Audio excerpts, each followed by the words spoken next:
Thursday, February 13th is today, 2026. Good morning, everyone. Thanks for joining me in this video. The discussion about the potential partition of Nigeria is now a frequent topic, and it is beginning to make sense because a lot of people are not getting what they never expected that is going to happen in Nigeria. Now, I was on Facebook yesterday. I saw what Dr. Ahmad Abubakar Sheikh Gumi posted, and it reads that secularism is dead. The United States is now all out and open in defense of Christians and Christianity. Netanyahu in defense of Jews and Judaism. Neramode in defense of Hindus and Hinduism. Who is in defense of Muslims and Islam beyond nationalism. And I want to say that everything Gumi wrote here was correct until the last statement, when he wrote that who is in defense of Muslim and Islam beyond nationalism. There is nowhere nationalism is defending Muslims and Islam. What is defending them is Sharia. They are the people who are provoking people. Islamic extremists are the ones who are causing all these problems. But that is not the topic I want to talk. I want to talk about what he said. Secularism is dead. I made a video when I talked about democracy is not for Africa. That was some time ago. And in that video, I was trying to explain to people that what people tend as secularism is not what you think that secularism is. There is nothing like secularism in the concept of what you have been taught. You have been taught that a secular state is a state that accommodates all religion, all cultures, all values, but it must be limited to an extent. Secularism, the thought is that if a country is a secular state, that everybody can come there, any religion can come there. Such country does not exist on earth. As China. Now, USA is supposed to be an example of a country that people would term as a secular state, because USA allow everybody, all these Western countries allow everybody to come, do what you are going to do. But once you raise the bar of your religion against their constitution, they will let you know that, hey, it's not your country. America has been saying it, Redemon has been saying it, USA is a Christian country. They are going to defend Christianity. And so what? And so what? Now, you see the difference. America is now thinking that they are defending Nigeria. But the northern Muslims are thinking that America is just defending, the Christians. No, America is trying to defend the constitution, not the Sharia law. Because Sharia law have no place in secularism. Now, this is where it makes sense. I have been telling people the reason why Nigeria should not be one country. I have been telling people why Nigeria should not be one country. People think that such a discussion doesn't make sense. That we are giant of Africa, we've got to build this nation. Then, let me tell you, you see all these people agitating both Oduduwa, Biafra, Arewa, these people. If you separate this country, you will see that these are core nationalists. These are the people who want the betterment of a nation, of their people. These are the people who understand the problem in Nigeria. You understand? You see what Sheikh Gumi said, the first sentence he made there, or the second, third, fourth, when he was trying to tell you that America is defending the Christians, what is it called? Indian is defending the Hindus. Now, imagine if Pakistan and Indian is still in the same country, Muslim Pakistan and Hindus Indian. There will be war every day. Like, I mean, there will be war. There will be war. Civil war will be there, like it will spread across the whole Middle East. I want you to get this concept right. Don't be deceived. There is no country that have 50% Christians, 50% Muslims on earth. It does not make sense. It doesn't work. There will be crisis, conflict of interest. Conflict of interest. Now, Sheikh Gumi have started crying out. Why is he crying out? We told them before that Nigeria cannot be one. If America come and kill the terrorists, fight the terrorists, then people will be thinking that America is fighting their religion, because you see, many people from the north, according to Sheikh Gumi, Boko Haram is a blessing to northern Muslims. Many people from the northern Nigeria, they don't see these people as terrorists. We are talking about culture and values here. We are talking about cultures and values, and that is why they unleash many insurgents, Boko Harams, to teach people that Sharia is number one law against Nigerian constitution. Now, let me shock you.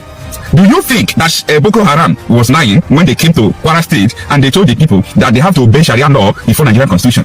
Were they lying? Nigerian constitution don't have power to amend Sharia law, but Sharia law can dictate against what is in Nigerian constitution. It is happening. So we can't be in one country. There is no magic. Let us continue to pretend. Let us continue to play what we are playing, but time shall tell. Time shall tell. No, there is no country that can do this. You see what is going on in Nigeria? If it happens in South Africa will still be in flame. If it happens in anywhere in the world, that place will be in flame. We have a lot of people who actually believe that Nigeria is an Islamic state and Nigeria should become totally Sharia states. They are in the government, they are in the Aso Rock, they are in the military, they are everywhere, and they are pushing towards it. But unfortunately for them, the emergence of Donald Trump as the 47th president of US is a game over for them. In the sense that even though Donald Trump is unable to finish this work about problem in Nigeria before he will leave office, he has created the awareness. They are now making the law. In fact, America is now making a policy about Nigeria. America is now making a policy about Nigeria. Don't forget that the bill that is before the Congress also shows that both France, UK, Hungary, and so many countries are going to place the same people as terrorists if the bill passes. I'm talking about Militianda, Fulani militia, and the names they mentioned Kwakwanso. They did not tell you about 15 names now that have been drawn up. adding names upon names through investigation. Like, there is no how this country will continue to be like this. The Muslim North will feel that America is against them. They have started feeling it. And this will lead to, the discussion about partition again. People will beg for Nigeria to separate. Like, they will come and say, oh, we don't need this country again. Everybody going there. We fight. We are tired. We are tired. Many people will start saying it very soon. Because the plans of all these things, whether you like it or not, no matter what people say about America, hate them, do what you want to do. But America has stopped, America will stop this bloodbath in Nigeria. It might not be the danger, when you are faced with two evil, you choose the lesser one. But America's interest in Nigeria is going to stop these people. But I know that so many Nigerians might feel like, oh, no, it is not important. What America is doing is just because of their interest. Before, is it supposed to be your interest? That people should continue to die because America have interest in Nigeria, or their interest should evaporate. They should stop it. America should not put them out. Then let people continue to die. What can you do? Everybody talking about all this issue, they don't have capacity to do anything to stop it. Yeah, nobody have capacity to do anything. Look at it now. How many of them have visited IDP camp in Nigeria? How many of them have constructed houses for IDP camps in Nigeria if they care? How many of them? Last year we paid school fees upon school fees.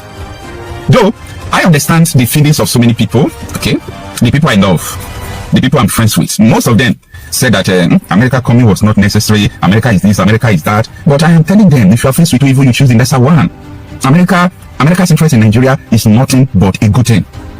It's nothing but a good thing. So, Sheikh Gumi, what you said is true, apart from saying that nobody's defending Islam, apart from nationalism. That is a lie. But other things you said there, they are absolutely correct and true. And the only reason why such a thing will not repeat itself as you are writing, you will still write again, is that people should come to this is not war. This is not crisis. Nobody is calling for crisis. Nobody is calling for problem. You see, if Nigeria is being partitioned today, you see Muslims in the north who are living in the south, they can still be there in the south. There's no problem. Nobody is pursuing you. People who are from the south who are in the north, if you feel to stay there, respect their law. Obey their law. Time without number, I used to tell people, my travel history sometimes. I've gone to so many countries that if I get there, I will obey the law of that country. Even though they say that country, you do not come out at so time outside. As far as you are in that country, you've got to obey their law. But in Nigeria, which law are we obeying? No, which law are we obeying in Nigeria? Is it Sharia law or Nigeria constitution or canon law? Let us put canon law to place. Okay? Let us put canon law to place. Since the Sharia law, they are talking about Sharia law. Let's cancel Nigerian constitution totally. Go with your Sharia, let us go with our canon law. Christians still have their law. Let's go with our canon law. Everything is Sharia. Like, what hell is this? It is time for us to think peace. It is time for us to think, with matured brain and common sense. We are not the same. We are brothers who are not the same lords. We are brothers who are not supposed to be in the same country, because we can never make a nation. It is only a nation that prospers on earth. I've seen the whole country on earth. It is only nations that prosper. Countries that are not nations can prosper. Heterogeneous identity is a big crisis to the people. The whole wars that had happened in the past, go and read history. Read what happened in the past. It is because of differences.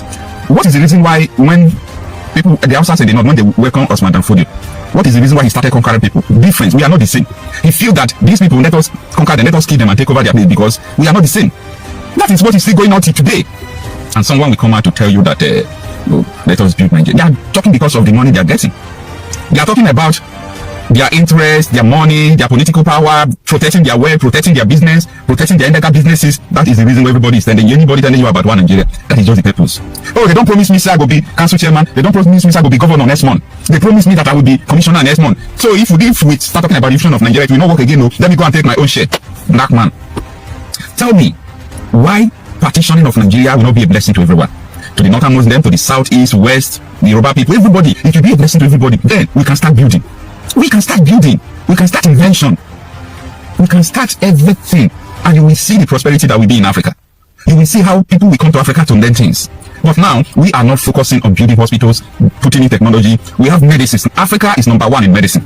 But our cultural identity crisis, it is what is stopping the whole progress. Africa is number one in medicine. The other day, they were talking about snake bites in Nigeria, that there is no antivenom in the hospitals. I was laughing. I have been bitten by snake 2 times. One in the bush where I was setting trap in the farm, and one was, the snake was under the seat of the bicycle I was riding. I was very little then. What did I do? I know some medicines I will chew. One was the one that bit me in the farm. I had to just rush and take razor, put razor there, white tying the up to enable the venom to go out through the blood that will flow out. Then apply it with the leaf I know. Nobody even knows that snake, bite me. These are not something that people should be raising alarm for, because the medicines are everywhere. But we are focusing on other values, other cultures. We have everything it takes to cure HIV. We have the medicines to cure cancer. But we can't develop this because everybody is looking into one Nigeria, one Nigeria. We need to build our identity. Partition is to separate this country. Let us start. Let us start building. Anyway, it is what it is. Sheikh Gumi, it is not time for you to start crying because, chaos, anarchy is ahead. A lot of things will happen, okay? These terrorists will need their water load. People will beg for Nigeria to separate. Time shall tell.